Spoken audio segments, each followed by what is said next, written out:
Are you or someone you know the defendant in a protective order and you are wondering what you can do in this situation? My name is Carl Burkhead. I'm an attorney in Tulsa, Oklahoma. I've been doing this for about 7 years. And I want to tell you about the do's and, more importantly, the don'ts of a protective order case. I've had this come up literally within the last week. In this particular instance, it was a divorce, and there's a protective order going on where both sides have been violating the protective order for a legitimate purpose. It's to try to coordinate trying to see the kid. Wow, that's a great thought.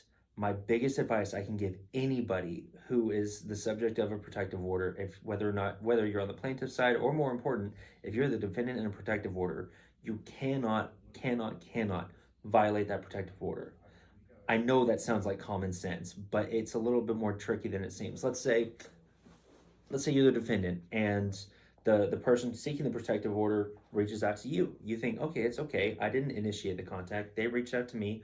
I should be able to reach back.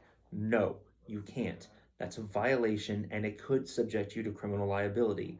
If you violate a protective order enough, you could be subject to a misdemeanor or maybe even a felony if you keep it up.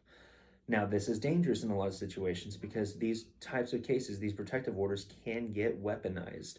I had a colleague tell me a little while ago that he had a case where his client was a husband, the opposing party, obviously the wife, got a protective order against him for whatever reason. She decided to invite him over to her place one night for dinner. They had dinner, drinks. They followed the natural progression of where you'd think that would go, but for some reason, during the course of those events, uh, the wife was not happy with the husband's behavior or performance and decided to call the cops on him for violating the protective order. And there was nothing he could do about it. He broke the PO. It doesn't matter that he was invited, it doesn't matter that she broke first.